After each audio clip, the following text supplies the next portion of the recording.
गद्य विधा में पहले हमने पढ़ा कहानी, फिर हमने पढ़ा उपन्यास, अब हम पढ़ रहे हैं नाटक। प्राचीन काल से नाटक खेले जाते थे और लिखे जा रहे हैं। नाटक होता क्या है, इसमें कई सारे अंग होते हैं। ये नहीं कहानी तो छोटी सी होती है, लेकिन नाटक में कई सारे 1, 2, 3, 4 कई सारे अंक होते हैं। इनमें एक से अधिक कथाएं होती हैं, उपकथाएं होती हैं, घटनाएं होती हैं। इसमें चरित्रों का क्रमिक तथा धीमा विकास होता है, मतलब धीरे धीरे कहानी आगे बढ़ती है। अब काल अनुसार नाटक कितने प्रकार के होते हैं? सबसे पहला आया भारतेंदु युग, दूसरा है छायावादी काल में नाटक अधिक लिखे गए, और छायावादोत्तर काल में भी नाटक लिखे गए। सबसे पहले हम पढ़ते हैं कि भारतेंदु युग में कैसे नाटक लिखे जाते थे। हिंदी नाटकों का आरंभ भारतेंदु युग से ही माना जाता है। इस काल में पौराणिक, रोमानी, ऐतिहासिक, समसामयिक समस्याओं को लेकर नाटक लिखे गए। पौराणिक मतलब जैसे महाभारत, रामायण आदि, है ना, वहां से उन पात्रों को लेकर नाटक लिखे गए। रोमानी, नायक और नायिका के रोमांस के बारे में जो नाटक लिखे गए उन्हें हम कहते हैं रोमानी। ऐतिहासिक, राजा महाराजाओं, उस समय युद्ध, उस समय के वातावरण का जो वर्णन होता है उसे हम ऐतिहासिक कहते हैं। समसामयिक, उस समय जो घटनाएं घटित हो रही थी, उस समय की जो स्थिति थी, उन समस्याओं को लेकर जो नाटक लिखे जाते हैं उन्हें हम समसामयिक समस्याओं मानते हैं। अब इसके प्रमुख लेखक कौन कौन से थे? पहला है भारतेंदु थे। विद्या सुंदर लिखा इन्होंने, रत्नावली लिखा, पाखंड विखंडन लिखा, धनंजय विजय लिखा, और भारत जननी लिखा, और मुद्रा राक्षस। ये सारे नाटक जो हैं उन्होंने किसी और ग्रंथ से लेकर, जैसे संस्कृत से या कहीं और से लेकर, उनका हिंदी में अनुवाद किया। दूसरे उनके मौलिक नाटक जो उन्होंने स्वयं लिखे, उनमें है सत्य हरिश्चंद्र, दुर्लभ बंधु, श्री चंद्रावली, भारत दुर्दशा, विशस्य विष्मोधनम, नील देवी, सही प्रताप। ये हैं इनके मौलिक नाटक। दूसरे हैं लेखक श्रीनिवास दास। इन्होंने लिखा संयुक्ता स्वयंवर, रणधीर, प्रेम मोहिनी और तप्ता समरण। तीसरे लेखक हैं राधा चरण गोस्वामी। इन्होंने लिखे हैं अमर सिंह राठौर, इनका बहुत प्रसिद्ध नाटक है। चौथे हैं राधा कृष्ण दास, जिन्होंने महाराणा प्रताप नामक एक नाटक लिखा था। अब दूसरे आते हैं छायावादी काल के नाटक, या हम इसे प्रसाद युग के नाम से भी जाना जाता है इस युग को। इसमें सभी तरह के नाटक लिखे गए, अर्थात ऐतिहासिक, पौराणिक, समसामयिक, राजनीतिक और धार्मिक। अब इसके प्रमुख लेखक कौन कौन हैं? पहला है जयशंकर प्रसाद, जिन्होंने लिखा सज्जन, कल्याणी, परिणय, प्रायश्चित, करुणालय, विशाख, अजातशत्रु, कामना, स्कंदगुप्त, एक घूट, चंद्रगुप्त, ध्रुव सामिनी, जन्मेजय का नागयज्ञ। आपने देखा कितने सारे नाटक जयशंकर प्रसाद ने लिखे हैं। दूसरा है हरि कृष्ण प्रेमी, स्वर्णवितान, रक्षाबंधन, प्रतिशोध, पाताल विजय और शिव साधना। तीसरे प्रमुख लेखक हैं लक्ष्मी नारायण मिश्र। इन्होंने लिखे हैं अशोक, सन्यासी, मुक्ति का रहस्य, राक्षस का मंदिर, राजयोग, सिंदूर की होली और आधी रात। अब हम आते हैं छायावादोत्तर, अर्थात छायावाद के बाद के लिखे नाटकों को हम छायावादोत्तर कहते हैं। या हम ये भी कह सकते हैं कि जयशंकर प्रसाद के बाद के नाटकों को छायावादोत्तर नाटक का नाम दिया गया। इनका प्रमुख उद्देश्य क्या था?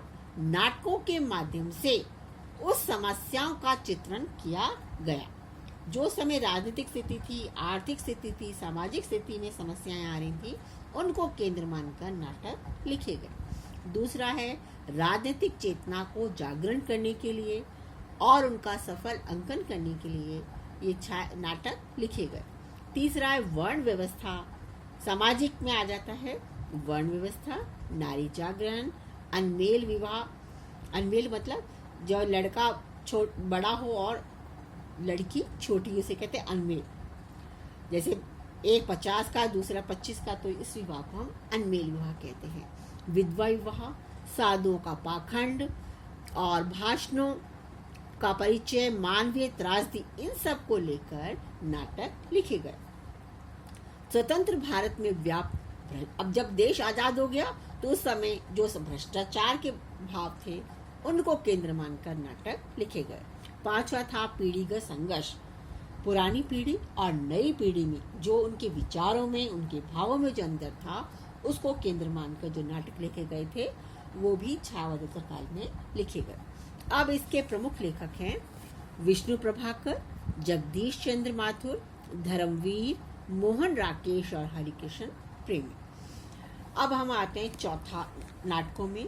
स्वतंत्रोत्तर हिंदी नाटक, अर्थात जब हमारा देश आजाद हो गया था उसके बाद हिंदी में कौन कौन से नाटक लिखे गए। स्वतंत्रता प्राप्ति के बाद लिखे गए नाटक स्वतंत्रता नाटक का नाम दिया गया। इन नाटकों में सामाजिक यथार्थ का चित्रण, विसंगतियों और भ्रष्टाचार का, प्रेम संबंधी समस्याओं को केंद्र मानकर नाटक लिखे गए। अब इसके प्रमुख लेखक हैं विनोद रस्तोगी, आजादी के बाद और नया हार। दूसरा है नरेश मेहता, सुबह के घंटे, खंडित प्रतिमाएं। तीसरा है मनु भंडारी, बिना दीवारों का घर। चौथा है मोहन राकेश, आषाढ़ का एक दिन और आधे अधूरे। पांचवा है जगदीश चंद्र माथुर, कोणार्क और शारदिया। छठे हैं लक्ष्मी नारायण लाल, इन्होंने बहुत सारे नाटक लिखे हैं, जैसे अंधा कुआं, मादा कैक्टस, 3 आंखों वाली मछली, सुंदर रस, सूखा सरोवर, रक्तमाल, रात की रानी, कलंकी, मिस्टर अभिमन्यु, राम की लड़ाई और कर्फ्यू। अब हम पांचवे पे आते हैं समकालीन, उस समय के परिस्थितियों को देखकर जो नाटक लिखे जाते हैं उन्हें हम कहते हैं समकालीन। सन 1960 के बाद के नाटकों को समकालीन नाटक नाम दिया गया। इन नाटककारों ने जीवन की असंगतियों, तनावों, अंतर्विरोधों को नए ढंग से चित्रित किया और इनमें सिद्धांतहीनता, अवसरवादिता, बौद्धिक दिवालेपन को लेकर प्रयोग किए गए, मतलब नए नए प्रयोग किए गए। ऐसे लोग जो सिद्धांत को नहीं मानते थे, अवसर की खोज में लगे रहते थे, या जिनका बुद्धि इतनी तीव्र नहीं थी, उनको केंद्र मानकर नाटक लिखे गए। प्रमुख लेखक हैं भीष्म साहनी, हानुश, कबीरा खड़ा बाजार में। दूसरा है सर्वेश्वर दयाल, बकरी, लड़ाई, कल भात आएगा, मणि मधुकर, रस गंधर्व और मुद्रा राक्षस। चौथा है मृदुला गर्ग, एक और अजनबी। अभी आपको जो मैंने पाठ पढ़ाए हैं उनसे संबंधित प्रश्न नीचे दिए गए हैं, इनको ध्यान से समझिए और पाठ को पहले पढ़िए और फिर प्रश्नों के उत्तर दीजिए। पहला है नाटक किसे कहते हैं। दूसरा भरतेंदु व छायावादी काल के नाटककारों के नाम बताने हैं। तीसरा है समकालीन नाटकों में किन विषयों से संबंधित नाटक लिखे गए। पहले हमने पढ़ा था बेटा कहानी, उपन्यास, नाटक और गद्य विधा का एक और महत्वपूर्ण है एकांकी, जैसे कि नाम से विदित है, जिसमें एक ही अंक हो, अर्थात नाटक का लघु रूप ही एकांकी कहलाता है। आधुनिक एकांकी पाश्चात्य साहित्य की देन है। ये नाटक साहित्य का नाट्य प्रधान रूप है, अर्थात नाटक का छोटा रूप है। इसमें मानव जीवन के किसी एक पक्ष, एक चरित्र, एक कार्य, एक भाव को कलात्मक ढंग से व्यक्त किया जाता है। व्यंजना किया मतलब व्यक्त किया जाता है या खेला जाता है। इसमें स्थान, काल, कार्य का निर्वाह आवश्यक है। उसमें बताना पड़ता है कि कौन सा स्थान है, उस समय कौन सा काल चल रहा था, किस कार्य से संबंधित हम एकांकी नाटक लिख रहे हैं या खेल रहे हैं। अब इसके प्रमुख तत्व क्या क्या हैं? पहला है कथा वस्तु, दूसरा पात्र का विकास, पहले कहानी होनी चाहिए, फिर पात्रों का विकास किस तरह होना चाहिए, तीसरा संवाद होनी चाहिए, संवाद कैसे होनी चाहिए, उस काल उस देश के से संबंधित संवाद होनी चाहिए, फिर उनकी रंग रूप वेशभूषा कैसी होनी चाहिए, उनके संकेत किस तरह के होने चाहिए। ये 4 प्रमुख बातें हैं एकांकी में होना आवश्यक है। ये तो हमने पढ़ा एकांकी। अब हम पढ़ रहे हैं निबंध। इसका मौलिक अर्थ होता है बांधना या रोकना। किसका? निबंध का। निबंध मतलब बांधना या रोकना। हिंदी में इसके पर्यायवाची रूप हम कह सकते हैं, प्रबंध भी कहते हैं कई लोग इसे, लेख भी कह सकते हैं, रचना भी कह सकते हैं, प्रस्ताव भी कह सकते हैं, और शब्द मतलब इतने सारे प्रबंध, लेख, रचना, प्रस्ताव, ये शब्द निबंध के ही रूप हैं या पर्यायवाची रूप हैं। निबंध अपने मौलिक अर्थ के विपरीत बंधनहीन है। अभी हमने ऊपर पढ़ा कि निबंध का मौलिक अर्थ तो है बांधना या रोकना, लेकिन निबंध जो लिखा जाता है वो बंधनहीन है, उसमें कोई बंधन नहीं होता। इसमें स्वच्छंदता, सरलता, आडंबरहीनता, आत्मीयता इसके मुख्य गुण हैं। अब आपसे पूछा जाए निबंध के मुख्य गुण क्या है, कि निबंध में कोई बंधन नहीं होता, स्वतंत्र होता है, शब्दों का सरल प्रयोग किया जाता है, इसमें कोई हमें जरूरी नहीं अलंकार, छंद आदि का प्रयोग करें, आडंबरहीनता होती है, आत्मीयता होती है, अर्थात हम उससे जुड़े होते हैं। अब हम पढ़ रहे हैं निबंध का काल अनुसार विभाजन किस प्रकार किया जाता है। भरतेंदु काल में भी निबंध लिखे गए, द्विवेदी काल में भी लिखे गए, और अधुनातन मतलब 1948 के बाद अब तक कौन कौन से काल में जो है हमने निबंध लिखे। और अंतिम काल में कैसे थे निबंध? विचार प्रधान, भाव प्रधान, प्रतीकात्मक, मनोवैज्ञानिक, हास्य व्यंग वाले, वर्णन प्रधान निबंध लिखे गए। ये पूछा जाता है कि कई बार कि अंतिम काल में किस विषय से संबंधित निबंध लिखे गए, तो आपको ये सब चीजें बतानी पड़ेंगी।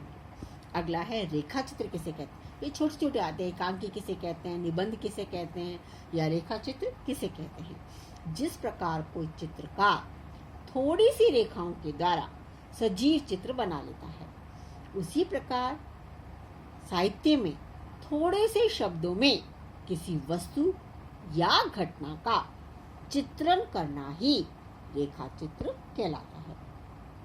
इसका मुख्य उद्देश्य अपनी शब्द रेखाओं द्वारा पाठक के मन में संवेदना जागृत करना होता है। क्या उद्देश्य है इसका? कि पाठक भी उसके साथ पूरी तरह उसी भाव से जुड़ जाए।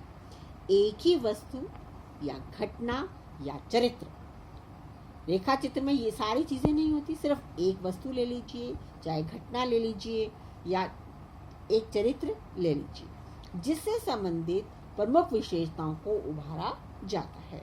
इसकी विशेषताएं क्या होती हैं? ये वस्तुनिष्ठ होता है। हम जिस व्यक्ति पर या जिस स्थान पर का हम वर्णन करना चाह रहे हैं तो उसी पर हम निर्भर रहेंगे, दूसरी इधर उधर की चीजों को उसमें नहीं शामिल करते, तो इसलिए कैसा है? वस्तुनिष्ठ है। इसमें यथार्थ अनुभूति जो हम अनुभव कर रहे हैं उसका वर्णन करते हैं। संवेदनशील दृष्टि, तटस्थता, ना हम उसके लाभ में रहते हैं ना उसकी हानि में रहते हैं, तटस्थ रहते हैं, ना हमें उससे अच्छाई का ध्यान देते हैं ना हम उसमें बुराई का ध्यान, उस स्थिति को हम कहते हैं तटस्थ रहना। सूक्ष्म निरीक्षण, किसी वस्तु, स्थान या व्यक्ति के व्यवहार का हम सूक्ष्म निरीक्षण करते हैं, तब ये रेखा चित्र के का होना आवश्यक गुण है। यदि हम रेखा चित्र लिख रहे हैं तो ये गुण होने आवश्यक है। हिंदी में 1929 में प्रकाशित पंडित पदम सिंह शर्मा के पदम पराग को इस कला का जनक कहा जाता है। आज इसका विकास तीव्रता से हो रहा है और इसका भविष्य अधिक उज्जवल है कि रेखा चित्र का प्रयोग बहुतायत से हो रहा है। अब बेटा हमने ऊपर पढ़ा था, अब इससे संबंधित प्रश्न भी नीचे दे रखे हैं। पहला है एकांकी और नाटक में क्या अंतर है। अभी हमने नाटक पढ़ा था तो पूछ रहे हैं एकांकी और नाटक में क्या अंतर है। दूसरा, निबंध की क्या परिभाषा है, वह काल अनुसार कितने भागों में निबंध को बांटा गया है। तीसरा, रेखा चित्र की क्या परिभाषा है, इसकी मुख्य विशेषता बताएं। आशा